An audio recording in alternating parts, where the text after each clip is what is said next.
और यहाँ केवल 12 ही बजेगा, घड़ी की सुई आगे नहीं बढ़ेगी।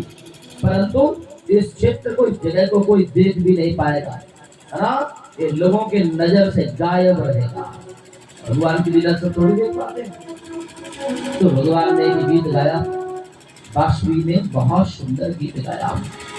जैसे भक्त भगवान को रिझाने के लिए, भगवान को मनाने के लिए गीत गाता है ना, गाते हैं ना, आना मदन गोपाल हमारी हरि कीर्तन में।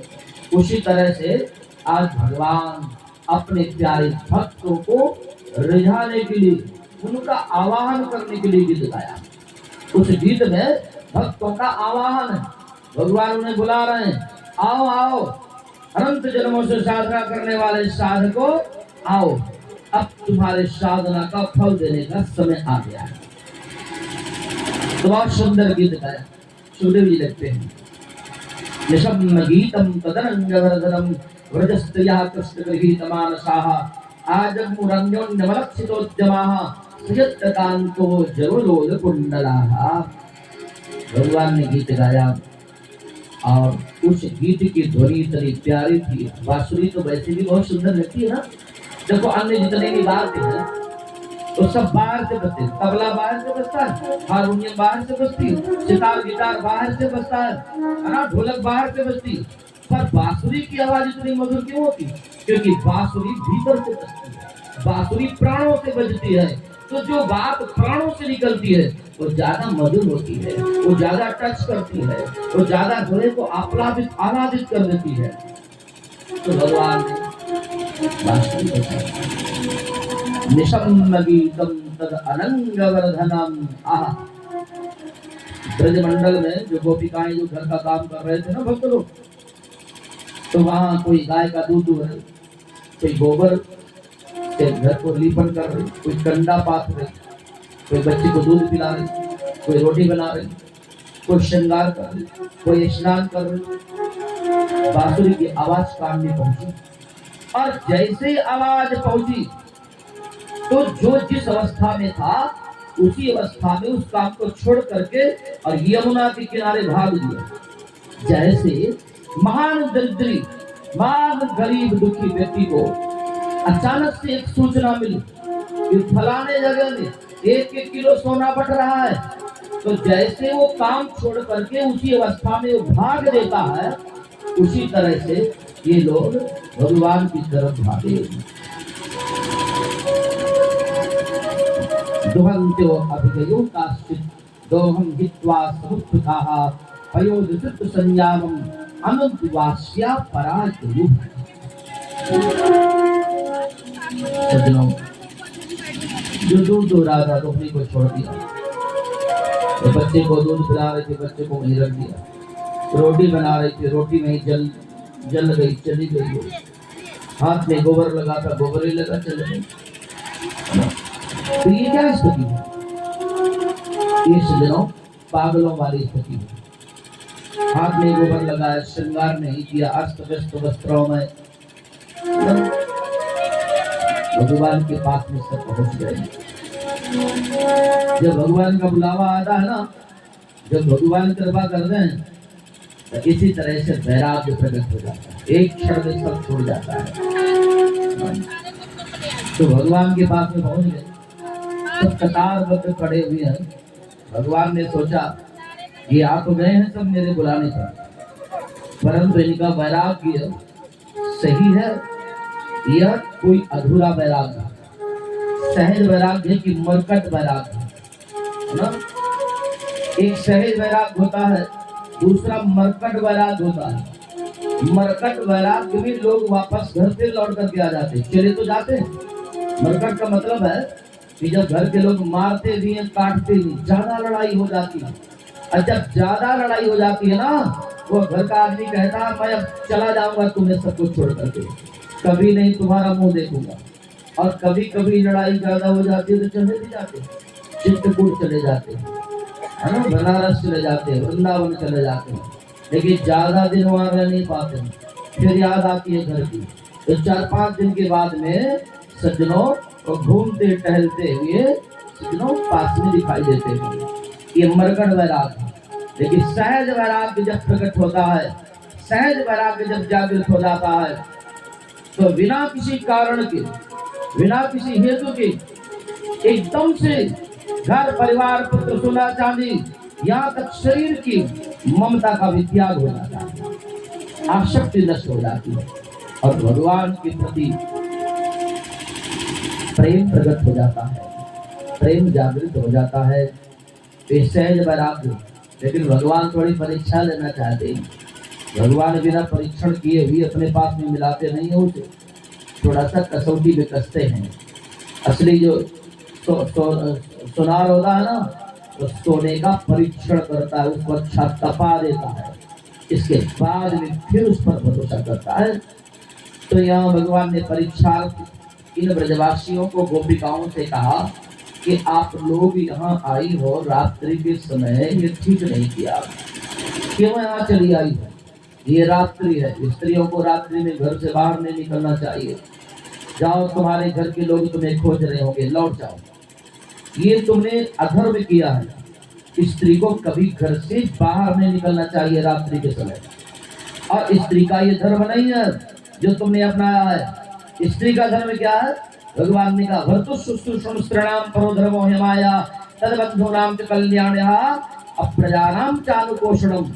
स्त्री का धर्म क्या? भर्तु शुश्रूषणम, अपने पति की सेवा करना, तद्बंधूनाम च कल्याणः, पति के परिवार वालों की कल्याण की कामना करना, यही स्त्री का स्वधर्म है। रामायण में भी लिखा है, एक एक धर्म एक व्रत नेमा, काय वचन मन पति पद प्रेमा।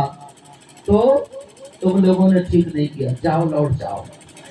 और यदि तुम्हें लगता है कि हम मनुष्य शरीर प्राप्त करके हमें हमारा मानव शरीर धन्य हो जाए, कृतार्थ हो जाए, अपने इस जन्म को सुधारना चाहती हो, तो भी तुम्हें बाबा नहीं बनना है, जटाजूट नहीं रमाना है, भगवा वस्त्र नहीं पहनना होगा, तुम्हें घर में ही रहना होगा।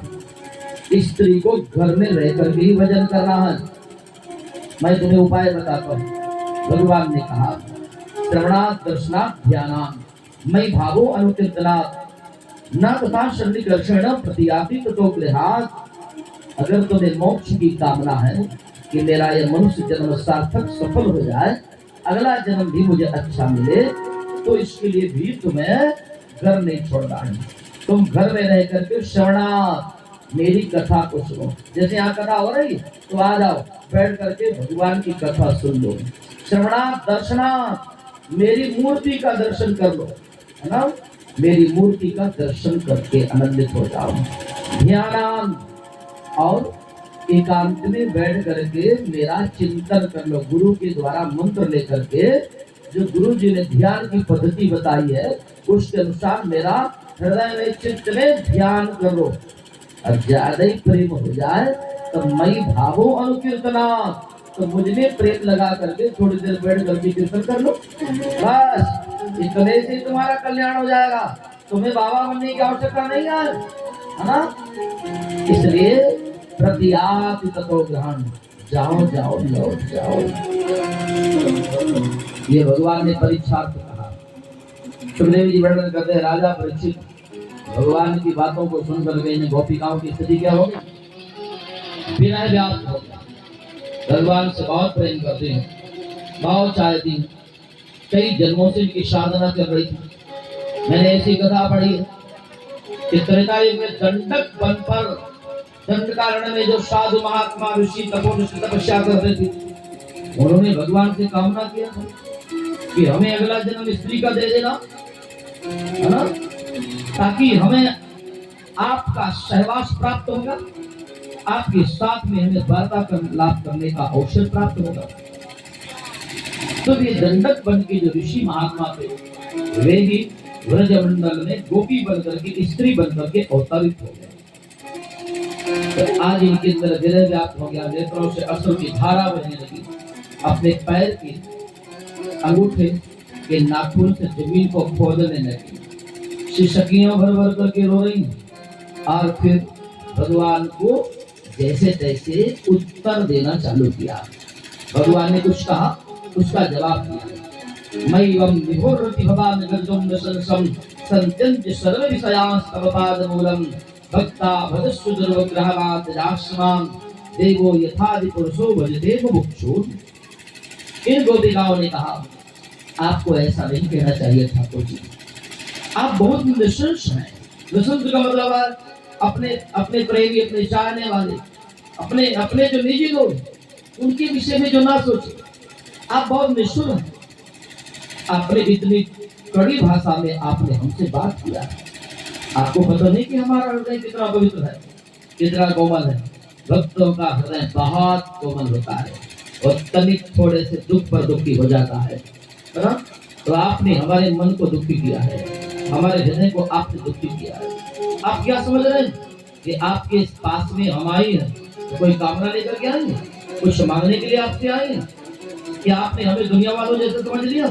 जैसे दुनिया वाले मंदिर में भीड़ लगी, लंबी लाइन लगी हुई, एक ने पूछा काय की लाइन है, दूसरे ने कहा ये दर्शनार्थियों की लाइन है, तीसरे ने कहा ना ये कोई दर्शनार्थी नहीं है। तो कौन है? तो ये मांगने वालों की लाइन है।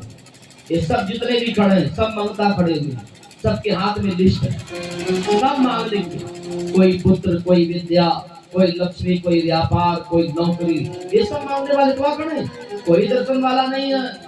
तो क्या दुनिया वालों जैसे समझ लिया आपने हमें? हाँ, आपके पास कोई मांगने के लिए आए और दुनिया के लोग संपत्ति मांगते, हमने अपनी संपत्ति छोड़ दिया। दुनिया के लोग घर मकान मांगते, हमने अपना घर छोड़ दिया। दुनिया के लोग पति मांगते, हमने अपने पति का परित्याग कर दिया। दुनिया के लोग पुत्र मांगते, हमने अपने पुत्रों का परित्याग कर दिया। दुनिया के लोग सारी सुविधाएं मांगते, हमने समस्त सुविधाओं का संत्यंत सर्व विषयांस्तव पादमूलम्, हम सब कुछ छोड़ दिया, हमें कुछ नहीं चाहिए। आपसे कोई चाहना नहीं, कोई कामना नहीं है, कोई सुख की कामना नहीं है, सब देख लिया, अब कुछ नहीं चाहिए ठाकुर जी बस। तो क्यों आई हो? तो आगे लिखती भक्ता भजस्व जगद्ग्रहवातिरास्मान देवो यथादि पुरुषो भजते मुमुक्षु। जैसे आपका प्रेमी भक्त आपका भजन करता है मुमुक्षु, मुक्ति प्राप्त करने के लिए। हे ठाकुर जी, इतने जन्म व्यतीत हो गए है ना, ईश्वर से मुलाकात नहीं हुई, इतने जन्मों से हम रो रहे हैं, आप हमें अपने चरणों में लगा दीजिए, हमारा मोक्ष कर दीजिए, हमें कृतार्थ कर दीजिए, हमें शनाख्त कर दीजिए। दुनिया के लोगों ने, संसार के लोगों ने हम स्त्रियों को केवल भोग विलास की सामग्री ही तो बना रखे। लोगों ने यही समझा कि स्त्री तो भोग विलास की सामग्री, बच्चा पैदा करने की फैक्ट्री है। अरे रोटी बनाने के लिए केवल इसका जन्म हुआ है। नहीं ठाकुर, क्या हम मानव नहीं? क्या हम इंसान नहीं? क्या हम मनुष्य नहीं? क्या हमारा अधिकार नहीं भगवान की प्राप्ति करना? क्या हमें अपने मानव शरीर को धन्य नहीं करना चाहिए? क्या हमें ईश्वर का आराधन नहीं करना चाहिए? हे ठाकुर जी, इन दुनिया वालों को खुश करते करते ये शरीर भी जर्जर हो गया, बूढ़ा हो गया, लेकिन दुनिया वाले खुश नहीं हुए है ना। एक को मनाओ तो दूसरे के गाल कुत्ते जैसे फूले बैठे। ये दुनिया के मनाने के चक्कर में, दुनिया वालों को खुश करने के चक्कर में ये शरीर ही एक दिन समाप्त हो गया। और इस तरह से कितने जन्म समाप्त हो चुके हैं। इसलिए ठाकुर जी, अब हमें आप मत लौटाइए। एक तो भगवान के चरणों में प्रेम उत्पन्न नहीं होता है, बाधा बहुत आती है, और जैसे तैसे आपके चरणों में प्रीति प्रकट हुई है, इसलिए आप हमें जो है लौटाइए नहीं। हे ठाकुर जी, हे कृपा सिंधु, आप बड़ा सुंदर उपदेश दिए, आपका उपदेश बहुत बढ़िया है, लेकिन यह उपदेश उन स्त्रियों के लिए है, उन भक्तों के लिए, उन मनुष्यों के लिए है जिन्हें सांसारिक स्प्रिया है, जिन्हें सांसारिक कामना, जिन्हें संसार का कुछ सुख चाहिए, वैभव विलास, उन्हें ये उपदेश उनके लिए है। लेकिन हमें संसार से कोई लेना देना नहीं है, हमने सब देख लिया, हमें अब कुछ नहीं चाहिए, केवल ईश्वर चाहिए, केवल भगवदानंद चाहिए, आत्मानंद चाहिए। इस शरीर के रहते रहते यदि आप अपने में मिला लेंगे, ये शरीर भी धन्य हो जाएगा, और यदि आप हमें अपने में नहीं मिलाएंगे तो फिर हम ध्यान के द्वारा अपने प्राणों का विसर्जन कर देंगे, आप कहते हैं कि ये शरीर परिवार का है, तो पति ने शरीर के साथ में भावर डाल दिया तो उसका है ये शरीर। लेकिन आप कहें तो हम ध्यान मार्ग से शरीर का परित्याग कर दें और परिवार वालों को, पति को ये शरीर सौंप दें, लेकिन आत्मा का पति तो परमात्मा होता है ना। आत्मा का तो कोई संसार में कोई संबंध नहीं होता है ना, तो आत्मा को तो कोई परमात्मा से मिलने से रोक नहीं पाएगा। इसलिए आप ये निर्णय खुद करेंगे कि केवल आत्मा से आप मिलेंगे कि शरीर के सहित मिलेंगे। यदि शरीर के सहित मिल जाएंगे तो ये शरीर भी धन्य हो जाएगा। सोई पावन सोई सुभग शरीरा, अजहि तन पाव भजिए रघुबीरा। ये शरीर भी कृतार्थ हो जाएगा। भगवान ने परीक्षा लिया तो भगवान ने देखा कि ये सच्चे भक्त है, ये सच्चे प्रेमी है, ये सहज वैरागी है, ये लौट करके जाने वालों में से नहीं है।